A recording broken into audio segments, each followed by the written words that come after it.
Pernahkah Anda mengalami pada saat Anda ingin mengunjungi sebuah minimarket, kafe, resto, ataupun tempat yang ingin Anda singgahi, ada seseorang yang meminta upah parkir dengan notabene tidak ada karcis dan juga identitas dari petugas parkir pada area tersebut. Di satu sisi mereka membantu, akan tetapi sebagian masyarakat menganggap bahwa aktivitas tersebut dapat mengganggu ketertiban umum. Dan juga sebagian masyarakat beropini bahwa apakah Indonesia ini masih kurang mengenai lowongan pekerjaan sehingga banyak orang yang memilih untuk bekerja sebagai juru parkir. Di kesempatan kami ini, kami akan mengetahui bagaimana pandangan dari berbagai sisi, mulai dari juru parkir, masyarakat umum, dan juga pihak berwenang. Pemirsa, kasus parkir liar di kawasan Tanah Abang. Oke, gue kasih 10.000 duit gocengan 60, hah? Razia parkir liar di sejumlah lokasi di Jakarta digelar petugas Dishub DKI Jakarta. Dari tangan mereka polisi mendapati uang tunai hampir Rp600.000. Para juru parkir liar ini memasang tarif sebesar Rp30.000 hingga Rp60.000 untuk kendaraan roda 2 dan roda 4.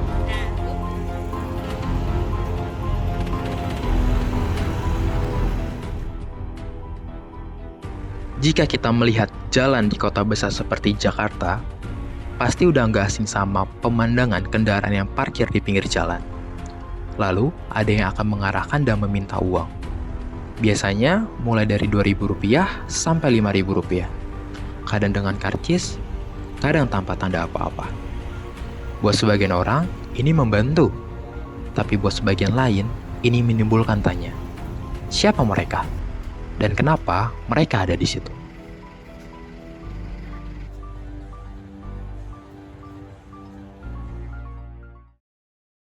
Menurut data Dinas Perhubungan, jumlah titik parkir di Jakarta mencapai lebih dari 4.000 lokasi.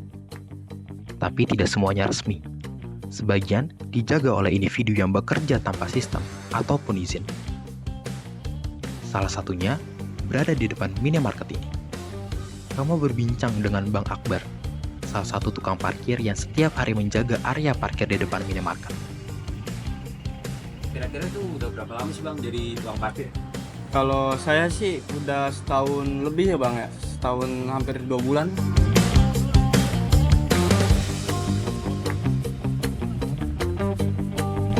Tergantung orang, kadang ngasih, syukur, kalau nggak ngasih udah saya gitu aja Bang. Kadang saya minta tuh nggak terlalu maksa atau nargetin gitu ya. Pendapatan saya sehari ya gak nentu Bang, kadang tuh saya bawa tuh 100, kadang kalau lagi kecil-kecil 60, belum setoran tuh sehari bisa 120 Bang. Mengganggu sih Bang, menurut saya sendiri sih mengganggu. Tapi mau gimana lagi Bang, nyari kerja tuh susah Bang.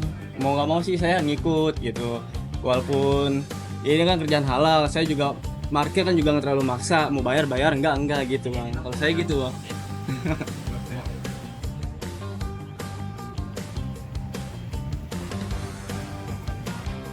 Bang Akbar bukan bagian dari sistem resmi, tapi tetap berusaha menjaga kendaraan dan mendapatkan penghasilan dari lapak parkir harian.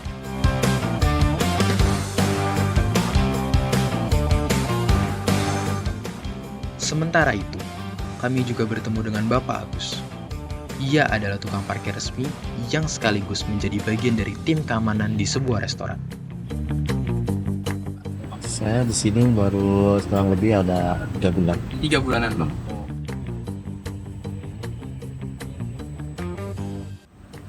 Biasanya uang parkir langsung dibagi hasil oleh manajemen perusahaan atau dibagi hasil antar sesama gitu Pak? Kalau untuk masalah parkir itu di luar owner.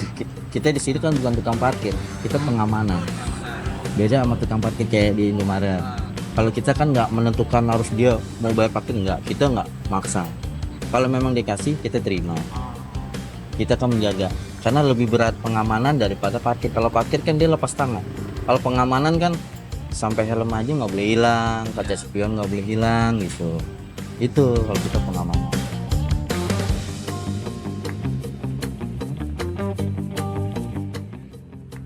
Dengan status sebagai petugas resmi, Bapak Agus menjalankan tugasnya bukan hanya menjaga kendaraan, tapi juga memberikan rasa aman bagi pelanggan.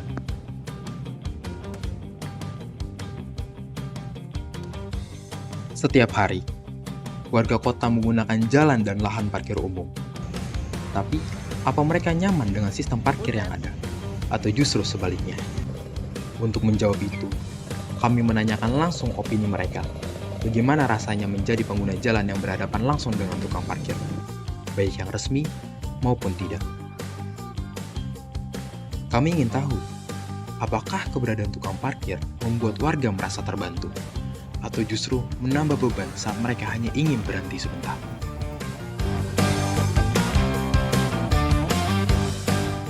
Kalau misalkan parkir liar nggak membantu juga sih sebenarnya, karena kan nggak ada tanggung jawaban juga kan kalau kita ada apa-apa.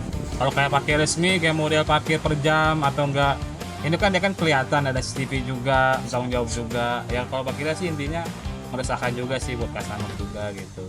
Jadi sekiranya takut kalau kehilangan apa-apa, nggak ada tanggung jawab sama sekali. Kalau untuk parkir resmi kan dia mau tanggung jawab untuk kehilangan apapun. Ya lebih baik ke resmi aja sih, lebih baik ya ada pertanggungjawaban, ada parkir liar. Biarpun maaf bukannya untuk 2000 kan juga itu kan uang ya, kerja juga kan ya. Kalau misalkan dihitung lah ada beberapa motor ya, untung di parkir liar juga sebenarnya. Kalau kayak model barang titipan hilang nggak ada tanggung jawaban sama sekali. Kalau untuk parkir resmi ya ada.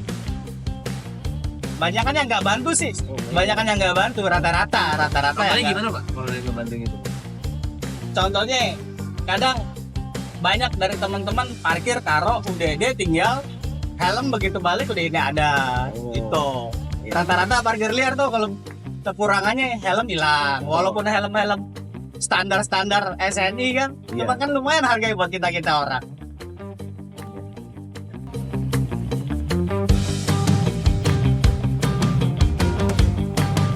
Setiap pengguna jalan punya pengalaman yang berbeda. Ada yang merasa terbantu, tapi ada juga yang mengaku merasa ditekan. Setelah mendengar langsung dari dua sisi, tukang parkir yang bekerja dengan izin dan yang bekerja mandiri, kami juga mendengar suara rakyat sebagai pengguna jalan. Dari semua sumber muncul satu benang merah, sistem yang belum tertata. Tukang parkir non-resmi mengisi celah kebutuhan ekonomi, sementara yang resmi berjalan dengan dukungan institusi. Warga di tengah-tengah, menuntut kenyamanan dan kejelasan. Antara sistem dan realita, antara aturan dan kebutuhan. Semua pihak berusaha bertahan dengan cara masing-masing. Pekerjaan apapun, selama dilakukan dengan cara yang baik, patut dihargai. Tapi sistem yang tidak rapi bisa menciptakan kesalahpahaman dan ketegangan. Mari kita sama-sama mencari jalan tengah, agar semua pihak merasa diakui dan dilindungi.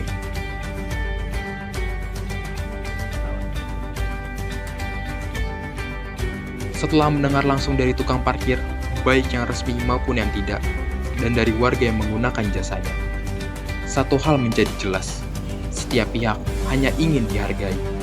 Tukang parkir ingin dianggap layak, warga ingin merasa aman dan jelas, dan pemerintah ingin menata dengan sistem yang tertib. Tidak ada yang sepenuhnya salah, tidak juga semuanya benar.